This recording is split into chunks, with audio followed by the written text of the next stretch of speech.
এখন ইচ্ছে করে বেশিরভাগ মানুষকে আল্লাহওয়ালা বানাইতে চেষ্টা করতে ইচ্ছে করে, মানুষ যেন আল্লাহওয়ালা হয়।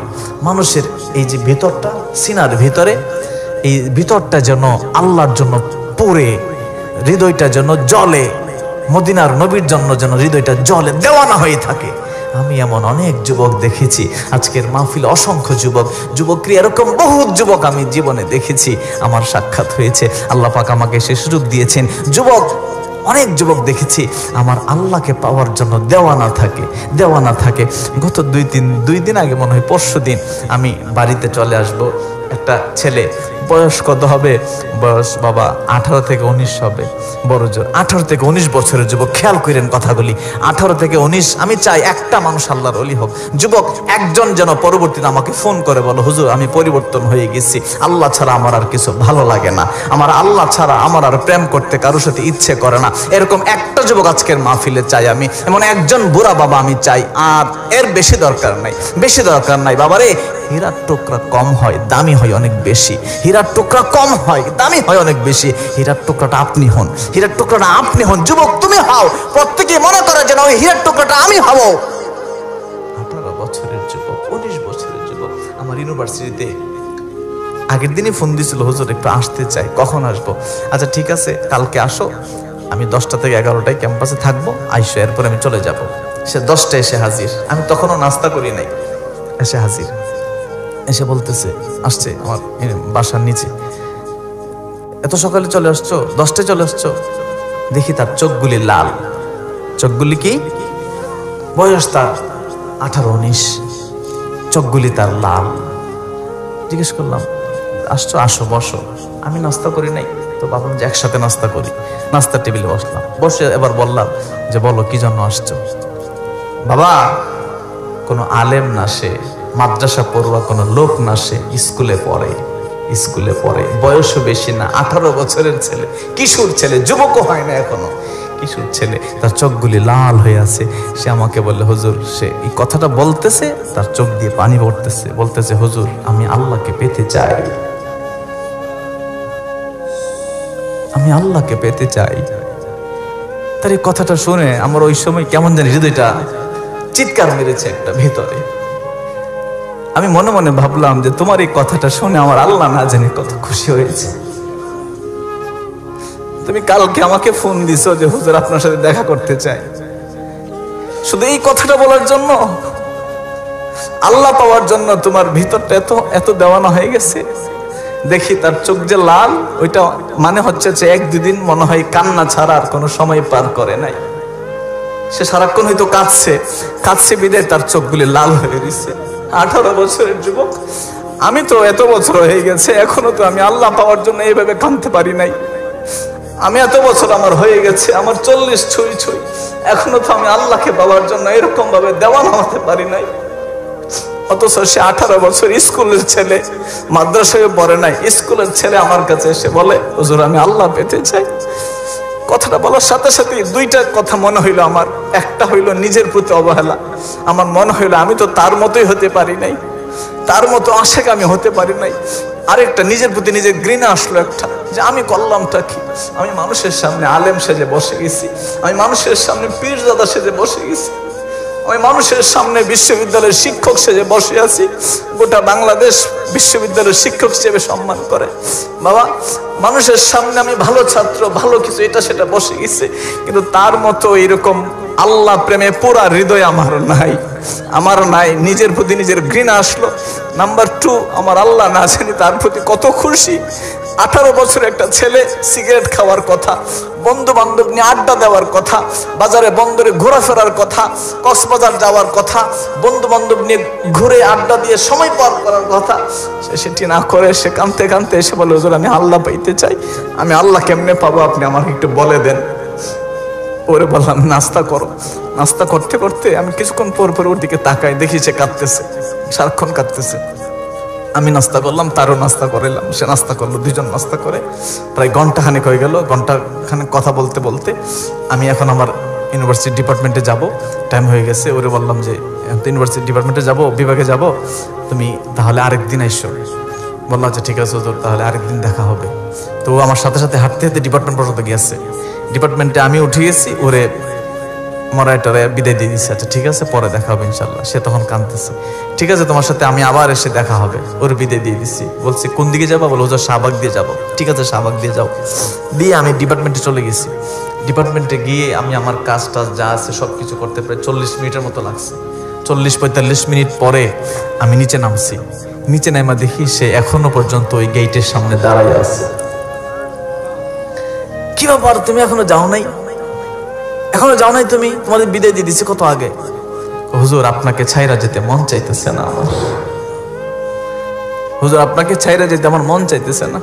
বিশ্ববিদ্যালয়ে আপনারা যারা দেখেছেন জানেন, হাজার হাজার ছাত্র, এতগুলি ছাত্রের সামনে আমি ভাবলাম যে এত পাগল ছেলেটা, এত দেওয়ানা আল্লাহ পাওয়ার জন্য। বাবা নিজের কাছে নিজেকে অপরাধী মনে হইল যে লোকটা আসছে আল্লাহ পাওয়ার জন্য। এখন আমি যদি কোনো পথ তারে দেখাইতে না পারি, একটু যদি উপকার করতে না পারি, আমার আল্লাহর কাছে আমি কি জবাব দেব? আমি কি জবাব দেবো? এখন তো আমি অপরাধীর পাল্লাই পড়ে গেছি। আমি তারে ভাবলাম একটু আদর করে দিই। তার যখন দরায় ধরতে গেলাম, সে কান্নায় হুড়মুড় করে ফেটে পড়লো। 18 বছরের 19 বছরের যুবক, কার ভিতরে, কোন সিনার ভিতরে আমার আল্লাহর প্রেমের দেওয়ানা কত বেশি। দেখেন বাবা, আমি এই কথাটাই শিক্ষা দিতে আসছি আপনাকে। আমার বিশ্ববিদ্যালয়ের ক্লাসের ফাঁকে ফাঁকে আমি অন্য গবেষণার কাজ করলে আমার রিজিকের অনেক বেশি দিবে আল্লাহ আমাকে। তারপরেও আপনাদের কাছে কেন আসি জানেন? দুইটা কারণে। একটা, আমার আব্বা হুজুর কেবলার আদেশ, আব্বা হুজুর কেবলা বলে আসো। আরেকটা হলো, যদি একটা মানুষ যদি আমার কথা শুনে সে এরকম যদি হয়, যুবক ছেলে একটা যদি আমার কথা শুনে এরকম কিছু হয়, বাবা আমরা একটু চেষ্টা করলে পৃথিবীর বিভিন্ন দেশে আমাদের বিভিন্ন সেমিনার সিম্পোজিয়ামে আমরা যেতে পারি, অনেক ইনকাম সেখানে বাবা। তারপরও আপনাদের মায়ায় আব্বা হুজুর কেবলার আদেশ।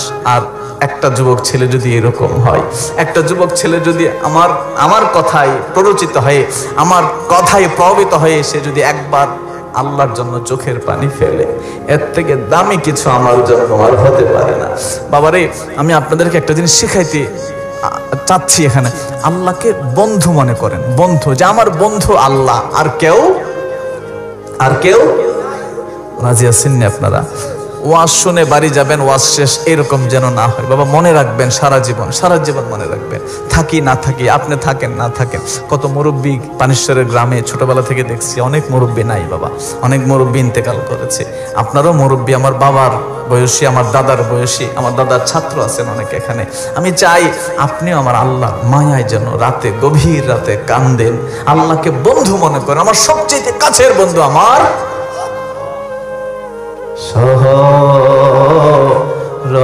সহরবাজারে বন্ধু রে, ওরে বন্ধু পাই না রে খুঁজিয়া। বন্ধুটাকে আপনার বাড়ির পাশের বন্ধু না বাবা, আমার আল্লাহ, আমার আল্লাহকে খুঁজে তো পাই নাই। বয়স তো 40 আমার, আপনাদের 50, 60, 70 হয়ে গেছে, এখনো কি আল্লাহরে পাইছেন না? 5 ওয়াক্ত নামাজ তো আছে, আপনার রোজাও আছে, কিন্তু আল্লাহ কি পাইছেন বাবা? হাদিস শরীফে আসছে, কিতাবে আসছে, মানুষ যখন নামাজে দাঁড়ায় যায় তখন প্রত্যেকটা আয়াতের সাথে সাথে আমার আল্লাহ তার জবাব দেয়। আমি তো এখনো তার জবাব শুনি নাই, আমি এখনো তো আল্লাহর জবাব শুনি নাই। আমার বন্ধুকে তো আমি এখনো পাই নাই। আরে আমার আল্লাহ পাই না রে খুঁজিয়া, ঘরে ঘরে প্রেম বিলাইলা জাসিয়া।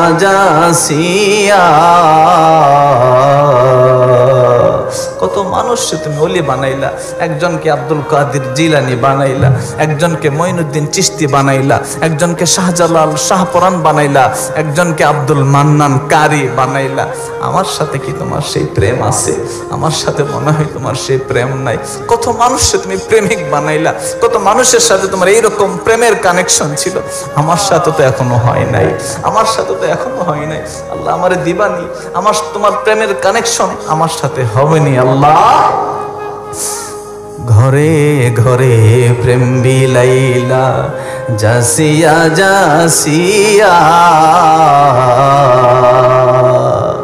আমার সাথে রাগবানি তুমি, প্রেম ডোরি দিয়ারে বন্ধু, আরে বন্ধু পাই পাইনা রেখো জিয়া, আরে বন্ধু পাইনা রেখো জিয়া, তুমি মান্য আমি খিন্ন সৃজন করিয়া, তুমি মান্য আমি খিন্ন সৃজন করিয়া। আল্লাহ তুমি তো খালেক, তুমি তো মালেক, তুমি রহমান, তুমি রাহিম, সব কিছুর মালিক তুমি। আমার কি আছে? আমার কিছু আছে? আমি কি দিয়ে তোমার খুশি করবো বলো আল্লাহ? সব কিছুর মালিক তুমি। আমার যা আছে সবই তো তোমার। আমার এই হাত তোমার, আমার পা তোমার, আমার চোখ তোমার, আমার মাথা তোমার, আমার শক্তি তোমার, আমার খাওয়া দেওয়া তোমার দেওয়া খাবার, আমার নিঃশ্বাস তোমার দেওয়া, সবই তো তোমার। আমি তোমারে কি দেব? আমি তো ফকির, আমি তো মিসকিন, আমি ছোট, আমার দেওয়ার মতো কোনো ক্ষমতা নাই। আমি শুধু আশায় আছি, শুধু আশায় আছি তোমার দয়ার, তোমার রহমতের, তোমার মাগফিরাতের, তোমার মেহেরবানির আশায় আছি। আমার দেওয়ার মতো কিছুই তুমি মান্য আমি খিন্ন সৃজন করিয়া, আমার কাছে কি দন আছে রাখবো তোমার মনরে বন্ধু, আরে বন্ধু পাইনা রে খুঁজিয়া, আরে আল্লাহ পাইনা রে খুঁজিয়া, আরে বন্ধু পাইনা রে খুঁজিয়া। সকলে বলুন আলহামদুলিল্লাহ। বাবারা ভাইরা, বলছিলাম সুম্মা, আমার আল্লাহ বলেন অতঃপর দানা একত্রিত হয়ে গেল। খুব গভীর মনোযোগ দিয়ে শুনবেন। সুম্মা দানা, অতঃপর তারা দুইজন মিলিত হয়ে গেল। সুবহানাল্লাহ বলতেন। আল্লাহ কে মিলিত হলো? কার সাথে মিলিত হলো? কখন মিলিত হলো? আপনি কোন মিলনের কথা বলছেন? বাবা, পৃথিবীর মানুষদের মধ্যে তিনটা ভাগ। মেরাজকে কেন্দ্র করে কয়টা ভাগ? তিনটা ভাগ। একটা ভাগ বলে যে মেরাজ হয়েছে কিন্তু স্বপ্ন যুগে হয়েছে, সশরীরে হয় নাই। প্রথম ভাগ কি? স্বপ্ন যুগে হয়েছে, সশরীরে হয় নাই। দ্বিতীয় ভাগ বলে যে না, স্বপ্ন যুগে না, সশরীরে হয়েছে, সশরীরেই হয়েছে কিন্তু নবীজি আল্লাহর সাথে দেখা সাক্ষাৎ হয় নাই, এটা সম্ভব না। কয়টা গেল? দুইটা। তিন নম্বর হইল আহলে সুন্নাত ওয়াল জামাত। আমি এবং আপনি, আমাদের মত হলো, আমাদের বিশ্বাস হলো যে আমার নবীজির মেরাজ সশরীরে হয়েছে, আল্লাহর সাথে দেখা মোলাকাতও হয়েছে। বলুন সুবহান। এবার আসুন আল্লাহর সাথে দেখা হয়েছে কিনা। বাবা, আমার প্রায় আলোচনায় আমি কোরআনের আয়াতের ব্যাখ্যার পরে হাদিস ইজমা কিয়াসে যাওয়ার সুযোগ পাই না, বলতে পারেন টাইম পাই না, সময় পাই না। কোরআনের আয়াতের ব্যাখ্যা করতে করতেই তো সময় শেষ। বাবা, আমরা দেখি কোরআনে আমার আল্লাহ তার রাসূলের সাথে মিলিত হয়েছে কিনা, এটার প্রমাণ আল্লাহ কোরআনে দিয়েছেন কিনা, আমরা একটু কোরআন খুঁজি। আমার আল্লাহ বলেন সুম্মা দানা, অতঃপর তারা দুইজন নিকটবর্তী হয়ে গেল। আল্লাহ নিকটবর্তী হয়ে গেলেন, একত্রিত হয়ে গেলেন। আমার আল্লাহ বলেন হ্যাঁ, আমরা দুইজন একত্রিত হয়ে গেছি। বাবারে, যখন একটা ছোট বাচ্চাকে যখন আপনি সাঁতার শিখাইবেন, তখন প্রথম তার দুইটা হাত দেন ঝাপটাইতে, সে প্রথম দুইটা হাত ঝাপটাই, এরপরে দেন দুইটা পা ঝাপটাইতে, এরপরে সে দুইটা পা ঝাপটাই।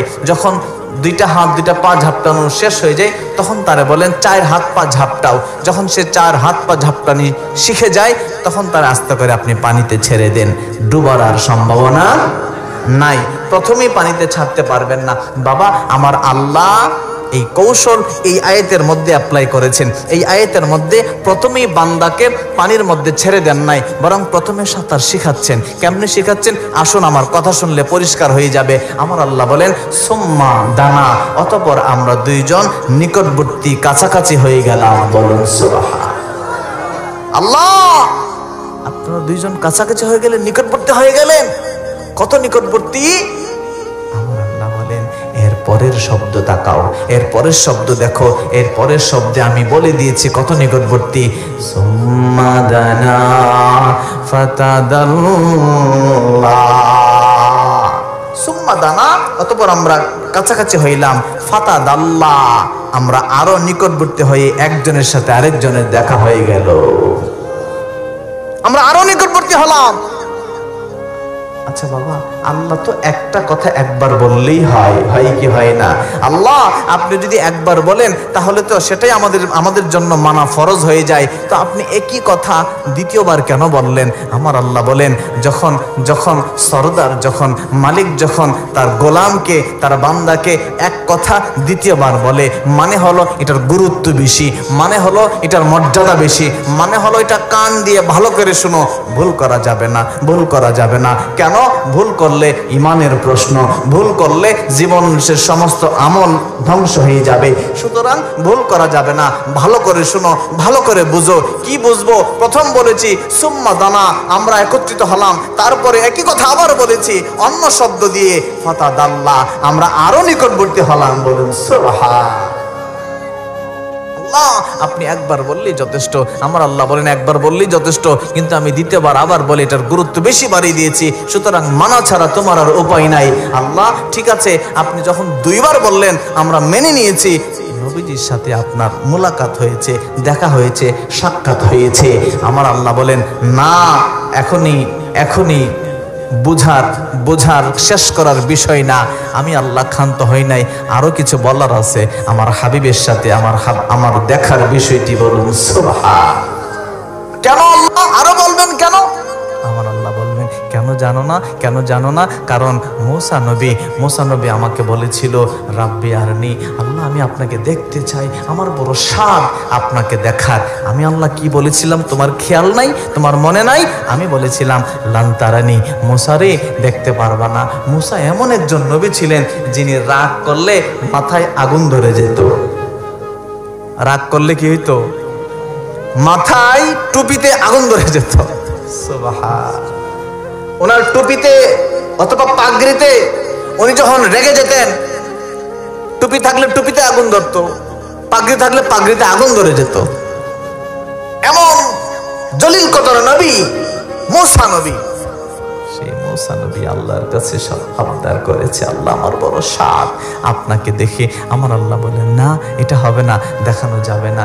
লান তারানি, দেখতে পারবা না, দেখতে পারবা না। এটা অনেক বেশি দামি জিনিস, অনেক বেশি দামি জিনিস, অনেক বেশি মর্তবার জিনিস।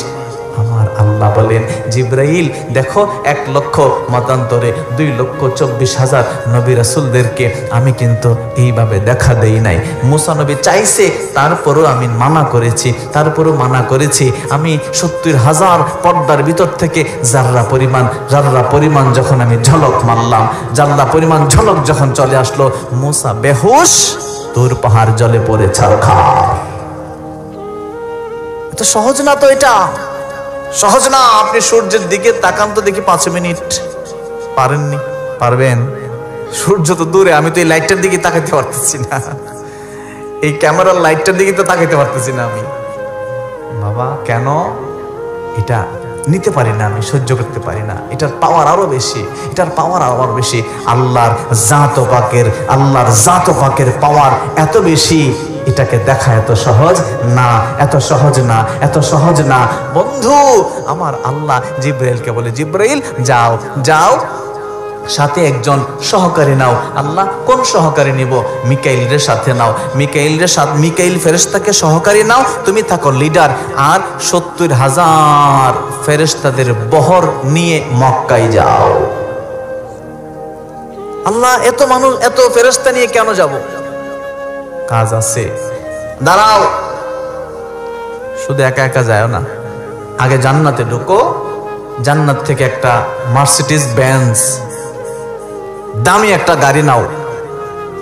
আল্লাহ গাড়ির নাম বোরাক। গাড়ির নাম কি? দামি গাড়ি। এমন গাড়ি নেবা যেই গাড়িতে পৃথিবীর কোনো মানুষ উঠে নাই, যেই গাড়িতে এখনো পর্যন্ত কোনো মানুষ চড়ে নাই, যেই গাড়িতে চড়ার মতো সুযোগ, ক্ষমতা, শক্তি, সামর্থ্য, মর্যাদা এখনো পর্যন্ত কারো হয় নাই। জান্নাত থেকে এইরকম একটা দামি গাড়ি, বুরাক গাড়িটাকে নিয়ে যাও, গিয়ে মক্কায় গিয়ে আমার নবীজিকে সালাম দাও, বলুন সুবহান। বাবা, আপনি যখন বিয়ের দাওয়াত দেন, আপনি যখন সুন্নতে খতনার দাওয়াত দেন, আপনার বাড়ির পাশের প্রতিবেশীকে মুখ দিয়ে বলেন, ভাই অমুক দিন আমার মেয়ের বিয়ে, চলে এসো, যথেষ্ট। আপনি মেম্বারকে দাওয়াত দিবেন, একটা কার্ডও বানিয়েছেন। বাবা, ব্যবসায়ীকে দাওয়াত দিবেন, একটা কার্ড দিয়েছেন। সর্দার সাহেবকে দিবেন, একটা কার্ড দিয়ে দাওয়াত দিয়েছেন। যখন আপনি চেয়ারম্যানকে দাওয়াত দিবেন, তখন কার্ডের সাথে একজন মানুষ আপনার ছেলেটাকেও পাঠিয়ে দিচ্ছেন। বাবা, যখন এমপি সাহেবের ব্যাপার চলে আসছে, তখন আপনি এমপি সাহেবের বাড়িতে আপনি নিজে গেছেন, নিজে গিয়ে সাথে কার্ডটাও নিছেন, একজন সাথে লোকও নিছেন। কোন লোকটা? যেই লোকটা এমপি সাহেবের সাথে সম্পর্ক ভালো, এই লোকটাকে সাথে নিয়ে নিজে গেছেন, কার্ড নিছেন, নিয়ে এমপি সাহেবের দাওয়াত দিয়া আগে দাঁড়ায় আছেন 1 ঘন্টা। এমপি সাহেব ঘুম ভাঙে নাই, তারপরে ঘুম ভাঙার পরে তার সাথে দেখা হয়ে দাওয়াত দিয়ে কোনো মতে কদমবুচি করে আপনি আসলেন। যখন বিয়ের দিন চলে আসলো, সবাইকে তো আর ফোন দেন নাই, কিন্তু সকালবেলা এমপি সাহেবকে ঠিকই ফোন দিলেন, স্যার আপনি আসবেন তো? আসলে অনেক খুশি হব। দেখো আমি তো পারি কি পারি না, আচ্ছা ঠিক আছে কিছু লোক পাঠাই দিও, আমি তাদের সাথে যাবো নে। আপনি 2-3 জন লোক রেডি করে এমপি সাহেবের বাড়ি পাঠিয়ে দিলেন, তারে নিয়ে আসো। কথা বলেন ঠিক কিনা? আমার আল্লাহ বলেন, জিবরাইল সাধারণ কারো বাড়িতে যাচ্ছ না তো, সাধারণ বিষয়ের জন্য যাচ্ছ না, যাচ্ছ ইমামুল আম্বিয়ার কাছে, যাচ্ছ ইমামুল মুরসালিনের কাছে যাচ্ছ। আর কোন উদ্দেশ্যে?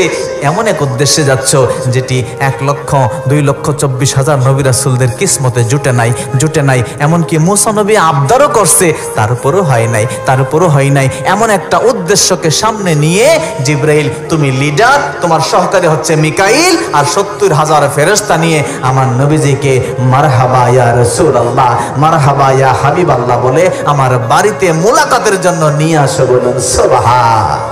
ইয়া রাসূলুল্লাহ ইয়া হাবিবাল্লাহ ইয়া রাসূলুল্লাহ, আমারি মতের নিদান কালে থাকিও নবী গো আমার শিয়রে, আমারি মতের নিদান হে থাকিও শিয়রে, দিবেন গো দেখা পর্দা উঠায়ে, দিবেন গো দেখা পর্দা উঠায়ে, করিব সালাম কদম ধরিয়ে, করিব সালাম কদম ধরিয়ে, ইয়া রাসূলুল্লাহ ইয়া হাবিবাল্লাহ ইয়া রাসূলুল্লাহ বাল্লা ইয়া রাসূলুল্লাহ। বাবা, আমার জিবরাইল মিকাইল 2 জন এসে আমার নবীজির কাছে, ইয়া রাসূলুল্লাহ দাওয়াত কার্ড নিয়ে আসছে, ঘরের বাহিরে বুরাক নামক গাড়িটাও রেডি, ইয়া রাসূলুল্লাহ আল্লাহর কাছে ওই লা মাকানে যাওয়া লাগবে। তাই নাকি? যাওয়া লাগবে সেখানে? তো আমার উম্মত আমি কই রাখা যাব? আমার উম্মত আমি কোথায় রাখবো?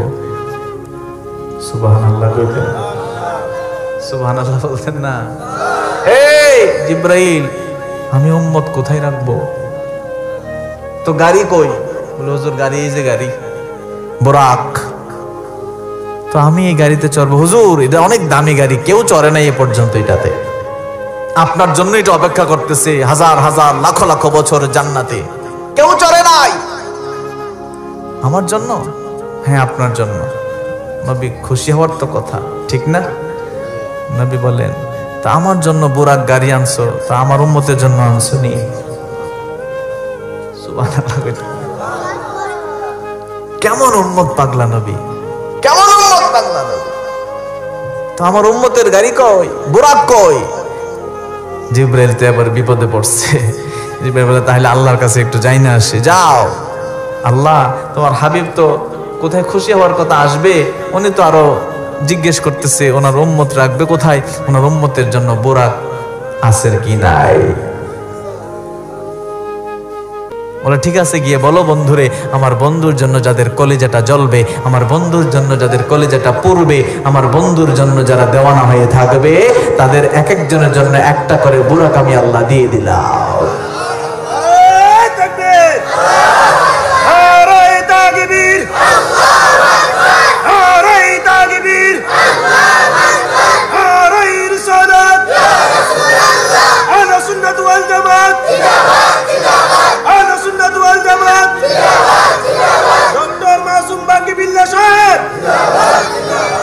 ঠিক আছে, চলো এবার আমার উম্মত যখন বুরাক পেয়ে গেছে, আমি চলবো, যাও আসো।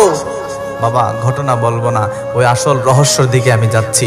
7 আসমান পাড়ি দিয়ে, 7 আসমান পাড়ি দিয়ে, আরশে মুআল্লা পাড়ি দিয়ে, সিদরাতুল মুনতাহা পাড়ি দিয়ে, আরশে আজিম পাড়ি দিয়ে আমার নবীজি আমার আল্লাহর দরবারে, বলুন সুবহান।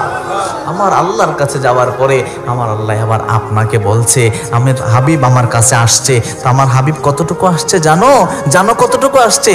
সুম্মা দানা ফাতাদাল্লা ফাকানা কাবা কাউসাইন। রে আমার হাবিব আমার কতটুকু কাছে আসছে জানো? আমার হাবিব অতঃপর নিকটবর্তী হয়েছে, আমার আরো কত কাছে জানো? ফাতাদাল্লাহ, আরো নিকটবর্তী হয়েছে। আল্লাহ এত নিকটবর্তী হয়েছে। আমার আল্লাহ বলে খবরদার, কথা আরো আছে, শেষ হয় নাই। আরো আছে নাকি কথা? আরো আছে। এখন আমি তোমাদেরকে আমি 2টা শব্দ 2বার বলেছি, আমি আমার হাবিব একত্রিত হয়েছি। আমি এখন পরের শব্দ তাকাও, পরের শব্দে আমি বলছি আমার হাবিব আর আমার সাথে আমার হাবিবের মিলনের ধরনটা কেমন ছিল, স্বরূপ কেমন ছিল, দেখতে আমাদের মিলনটা কেমন ছিল, বলুন না সুবহান। শুনতে রাজি আছেন না আপনারা? কষ্ট হচ্ছে আপনাদের? আবার আল্লাহ বলেন ফাতাদাল্লাহ ফাকানা কাবা কাউসাইন। অতঃপর আমরা 2 জন নিকটতম হইলাম। দেখতে কেমন ছিল জানবা? দেখতে আমার আল্লাহ একটা বস্তুর সাথে উদাহরণ টেনে বললেন। আমার আল্লাহ বলেন, বান্দা আমার সাথে আমার হাবিবের যে মোলাকাত হয়েছে, এটা দেখতে কেমন ছিল শুনবা। আল্লাহ কেমন ছিল? আচ্ছা পানেশ্বরের বাসীরা, আমার ভাইয়েরা, বাবারা, আপনারা জীবনে ধনুক দেখছেন নি কখনো? তীর যে ছুঁড়ে ধনুক, চিনেননি? না দেখলেও চিনেন তো জিনিসটা, ধনুক। বাবা ধনুক হচ্ছে যেটা দিয়ে তীর ছোড়ে, যেটা দিয়ে তীর ছোড়ে। আমার আল্লাহ এই তীরের সাথে ধনুকের সাথে একটা তুলনা দিছেন। কেন দিছেন সেটা একটু পরে বলছি। আল্লাহ কি দিছেন? আমার আল্লাহ বলেন ফাকানা কাবা কাউসাইন। ও পৃথিবীর মানুষেরা শোনো, 2টা ধনুকের যে তার আছে, তার আছে না ধনুকের, যে এই যে দেখুন এরকম একটা ধনুক এরকম থাকে না, তারটা থাকে এই মাথায় মাথা, তাই না বাবা? তো ধরেন এই মাথায় মাথা তার, আর একটা ধনুক এরকম তার, এই 2টা মিলিত হয়ে গেলে যেমন হয়। কে বলছে? আমার কথা তো না এটা। এবং সরাসরি কোরআনের আয়াতের অর্থই এরকম, ব্যাখ্যাতে না। বলে ব্যাখ্যা না অনেক সময় এক এক হুজুর এক একটা করে, এক এক মুফাসসির এক একটা করে, কিন্তু আয়াতের অর্থ শাব্দিক অর্থ এরকম। কাবা কাউসাইন, 2 ধনুক যেমনে মিলিত হয়ে যায়, তো 2টা ধনুক মিললে তো এমনই হয়। কথা কোন ঠিক কিনা? আমার আল্লাহ বলেন এই 2 ধনুক যেমনে মিলিত হয়ে যায়, আমি আমার হাবিব এইরকম ভাবে মিলিত হয়ে গেছি। এটা হচ্ছে একটা ব্যাখ্যা। আরেকটা হচ্ছে কাউসাইনের ব্যাখ্যা বলছি। কাউসাইনের হচ্ছে একটা ধনুকের 2 মাথা একত্রিত হয়ে যাওয়া। কেমনে 2 মাথা কেমনে একত্রিত হয়? বাবা যখন তীর ছুঁড়ে, যোদ্ধা যখন তীর ছুঁড়ে, তো যখন তীরটা দেখবেন টান দেয়, গভীর খেয়াল, যখন তীরটা এভাবে টান দেয়, তখন 2টা মাথা কি করে আস্তে আস্তে একসাথে হয় না? যখন বুঝেন বাবা, যখন তীরটা টান দিল, তো টান দিলে এই যে 2টা মাথা ধনুকের আস্তে আস্তে কাছাকাছি হয় না? কাছাকাছি হয় না? আমার আল্লাহ ওটাই বলছেন কাবা কাউসাইন। যেইভাবে তীর ছাড়লে ধনুকের 2 মাথা একসাথে এসে লেগে যায়, আমি আমার বন্ধু এইভাবে কাছাকাছি নিকটবর্তী হয়ে মোলাকাত সাক্ষাৎ করেছি। বলুন সুবহান।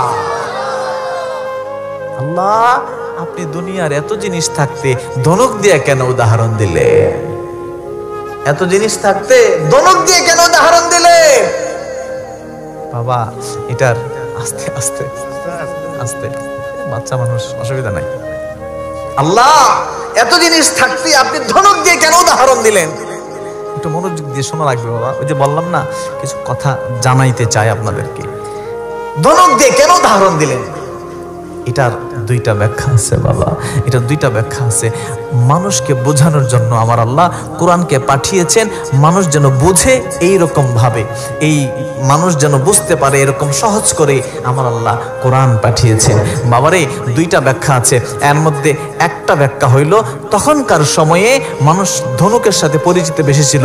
তখনকার যুদ্ধ বলেন বা অন্যান্য সবকিছু, প্রত্যেকটা ঘরে ঘরে একটা ধনুক থাকতো, তীর থাকতো, তারপর ঘোড়া থাকতো, তলোয়ার থাকতো, ঢাল থাকতো। এগুলোর সাথে মানুষ পরিচয় বেশি ছিল বিধায় আমার আল্লাহ সবচাইতে পরিচিত একটা জিনিস উদাহরণ দিয়ে শিখিয়েছেন, ভুলিও না, ভুলিও না, ভুলিও না, আমি আল্লাহর সাথে আমার হাবিবের মুলাকাত এইরকম কাছাকাছি হয়েছিল। বলুন সুবহান।